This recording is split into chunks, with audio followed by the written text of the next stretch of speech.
The prairie was quiet except for the low hum of the wind brushing through the dry grass. The horizon glowed orange, then dimmed into violet as the sun slid behind the distant hills. Luke Warren stood in the doorway of his ranch house, his shoulders heavy, his hat hanging loosely in one hand. Inside, the cries of his infant daughter, Emma, echoed through the stillness, raw, desperate, and heartbreaking. It had been 3 months since Mary passed. She had been the laughter of this house, the warmth of every dawn. Now, everything felt hollow. The walls seemed to creak louder, the nights stretched longer, and the little cradle beside the bed reminded him of what he'd lost.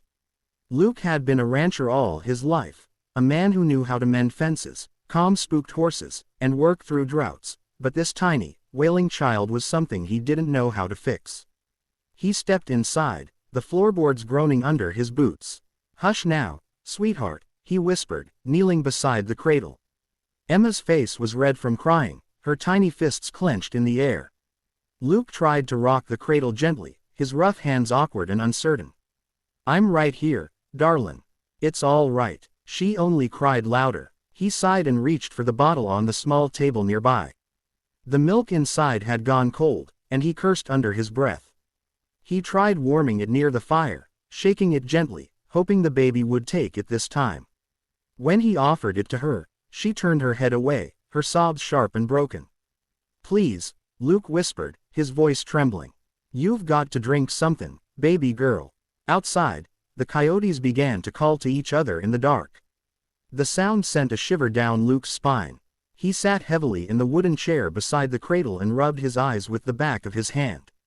He hadn't slept more than 2 hours in a row since Mary died. The nights had turned into a blur of rocking, pacing, and praying for silence that never came. He thought about going into town for help, but it was a full day's ride to the nearest doctor. And who would watch Emma while he was gone? He'd asked one of his ranch hands to fetch a wet nurse once, but the man returned with nothing, said there wasn't a woman nearby willing or able to come this far into the prairie. Luke pressed his palms together and bowed his head. He wasn't much of a praying man, but tonight, he tried. "Lord," he whispered, "I don't know what I'm doing. I ain't askin' for much, just help me take care of her. Help me not to fail her too." The baby cried again, and his chest tightened. He leaned over and gathered her carefully in his arms. She was so small. He could feel her heartbeat fluttering against his chest, fragile and fast. He tried humming the song Mary used to sing, something about the silver moon and the cowboy stars, but his voice cracked halfway through. He stopped, swallowing hard, and blinked back the sting in his eyes. Then, faintly, through the howling wind, he heard it, footsteps. A horse snorted outside, and moments later, someone knocked gently on the door. Luke frowned, startled. It was well past dark, and no one came visiting this far out unless it was urgent. He laid the baby back in the cradle and reached for his lantern. The light flickered across the room as he unlatched the door. Standing there, wrapped in a gray shawl, was Clara Jenkins, the neighbor who lived on the next property over, a few miles east. She was a quiet woman, hardly spoke a word whenever they crossed paths at the general store. She had soft brown hair tied in a simple braid and eyes that carried something deep, sorrow, maybe. "I'm sorry for callin' so late," she said softly, her breath visible in the cold night air. "I heard the baby cryin'. Thought maybe you could use a hand." Luke blinked. For a moment, he didn't know what to say. He wasn't used to company anymore, especially not from women. He opened his mouth to reply, but all that came out was a tired sigh. She won't stop," he said finally. "I've tried everything. I just don't know what she needs." Clara smiled faintly, her eyes kind. "May I come in?" He hesitated, then stepped aside. "Sure." She entered quietly, her boots barely making a sound against the wooden floor. The smell of cold air followed her in, mixed with a faint scent of lavender. Clara walked straight to the cradle, her movements sure but gentle, as though she'd done this before. "Poor thing," she murmured, looking down at the baby. "She's missin' her mama's touch, that's all." Luke watched as she lifted Emma into her arms, her hands steady and natural. She began to hum softly, a melody so tender it almost hurt to hear. Within moments, the baby's cries began to soften. Then, to Luke's astonishment, they stopped altogether. Clara rocked the baby slowly, whispering something too soft to catch. The firelight danced across her face, and for a second, Luke thought he saw something like peace flicker in her eyes. He cleared his throat. "How'd you do that?" Clara looked up at him, her smile sad but warm. "I lost a little one last year," she said quietly. "Guess I still remember how to hold a baby." The words hit Luke like a blow. He felt his throat tighten, and all he could manage was a rough whisper. "I'm sorry, I didn't know." She shook her head. "Not many do. I don't talk about it much." She looked down at the baby, who now slept soundly against her chest. "But I heard her crying tonight, and I couldn't stay in that empty house anymore. It felt like she was calling me." Luke leaned against the table, staring into the fire. He didn't know how to respond. The grief in her voice mirrored his own. Two broken hearts, both haunted by what they'd lost. "Thank you," he said finally. "I don't know how I can repay you." Clara smiled faintly. "You don't have to. Sometimes help just needs to be accepted, not repaid." The wind rattled the windows, but inside, the air was calm now. Luke watched as Clara laid Emma back in the cradle, her tiny chest rising and falling in peaceful rhythm. The silence that followed wasn't the heavy kind anymore. It was warm, alive, filled with quiet understanding. Clara wrapped her shawl tighter around her shoulders and looked toward the door. "I'll come by tomorrow," she said softly. "Bring some fresh milk, maybe some bread. You shouldn't be doing this all alone, Luke." He nodded slowly, his eyes fixed on the sleeping baby. "I'd appreciate that." As she stepped out into the night, Luke watched her disappear into the dark, the lantern light flickering after her. He stood there for a long time, listening to the soft breathing of his daughter, feeling the faint echo of Clara's calm in the room. The days that followed were quieter than any Luke could remember since Mary's passing. Each morning, before the sun rose over the hills, Clara's soft knock echoed on his door. She'd come wrapped in her shawl, her cheeks flushed from the cold, and always carrying something, a jar of milk, warm bread, or sometimes just her steady, gentle presence. Luke, who had once spent his mornings in silence, found himself listening for that knock. He never said it aloud, but the sound meant comfort. It meant that for a few hours, the loneliness wouldn't press so hard against his chest. The ranch began to change in small ways. The dishes that had piled up in the sink were washed and stacked neatly. The fire was kept burning all day. The baby's cradle, once surrounded by clutter, now sat beside the window where sunlight could reach it. And Emma, tiny, fragile Emma, began to smile.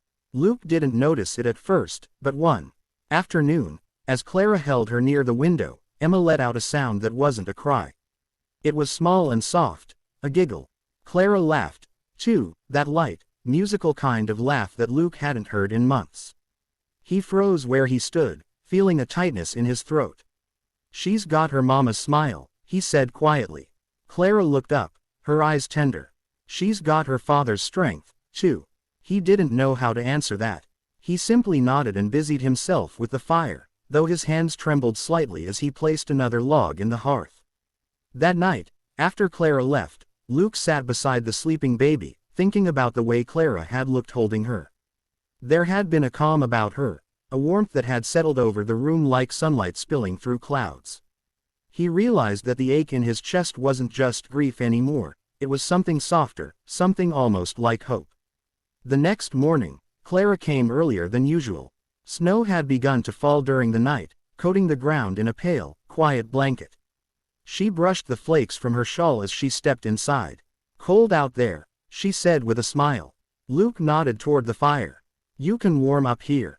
Coffee's fresh." They sat together at the small table, steam rising from their cups.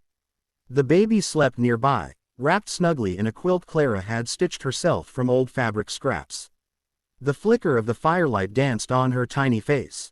Clara looked around the room, her gaze soft. "She's growing stronger every day." "You're doing good, Luke." He shook his head, staring into his cup. "It's you who's made the difference. I was drowning before you came by that night." Clara's smile faded a little. "You weren't drowning. You were just lost." He met her eyes then. "And you found me." The words came out before he could stop them. For a moment, neither spoke. The sound of the fire crackling filled the silence. Clara's fingers traced the rim of her cup, her expression thoughtful. "I think," she said softly, maybe we both needed to be found. The snow outside thickened, the world beyond the windows fading to white. Clara stayed longer that day, helping Luke feed the cattle and sweep the barn. She moved with quiet purpose, her shawl fluttering in the wind, her cheeks pink with cold. Luke couldn't help but watch her as she worked, how easily she fit into the rhythm of the ranch, as if she'd always belonged there. When evening came, they stood side by side, closing the barn doors against the cold. The last of the daylight shimmered faintly on the horizon, a pale gold line fading into gray. You didn't have to help with all that, Luke said, pulling his gloves off. Clara smiled, brushing a strand of hair from her face. Didn't mind it. Keeps me busy. My house gets too quiet sometimes. He studied her for a long moment. You still think about your little one? Her smile faltered. Every day, she admitted. But it hurts less when I'm here. Luke nodded, his gaze distant. Funny thing, I thought this place would never feel alive again. Then you started coming around. Clara looked at him, her eyes shining in the fading light. Maybe it's not the place that came alive again, Luke. Maybe it's you. For a heartbeat, neither of them moved. The air between them was filled with something unspoken, something fragile but real. Luke wanted to say more, to tell her how much she had done for him and for Emma, but the words caught in his throat. That night, the storm worsened. The wind howled against the windows, rattling them in their frames. Luke had just laid Emma down to sleep when another knock came at the door, harder this time, carried by the wind. When he opened it, Clara stood there again, shivering. Wind's too rough, she said quickly. Lost my lantern halfway home. Thought I'd better stay here tonight. He nodded and stepped aside. Of course, you'll be safe here. They built up the fire and sat near it, listening to the storm rage outside. Emma slept soundly between them, wrapped in her quilt. For a while, they didn't talk at all. The flames cast soft light on their faces, the shadows of the past seeming to fade with each flicker. Luke finally broke the silence. You ever think maybe things happen for a reason? Clara glanced at him, her expression curious. What do you mean? He hesitated, then said, you come in here that night. Me not knowin' how to take care of her. Maybe it wasn't just luck. Clara smiled faintly. Maybe it wasn't. He looked into her eyes then, and in that moment, he saw the same pain he carried, the same loss, but also the same strength. They were both survivors of something that should have broken them. And maybe, just maybe, they had been sent to mend each other. When the fire burned low, Clara rose and draped an extra blanket over him where he sat. You should sleep, she said gently. I'll watch her. Luke looked up, exhaustion written across his face. You sure? She nodded. Get some rest. You've done enough for one night. For the first time in months, he did. He slept deeply, dreamlessly, without the ache of grief pulling him awake. When morning came, the storm had passed. The snow outside glittered under a clear blue sky. Luke woke to find Clara sitting by the fire, Emma cradled in her arms, humming softly. The baby's tiny fingers curled around a lock of her hair. He stood quietly, watching them.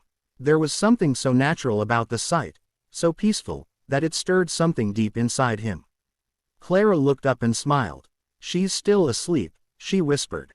Luke stepped closer, kneeling beside her. You're good with her, he said softly.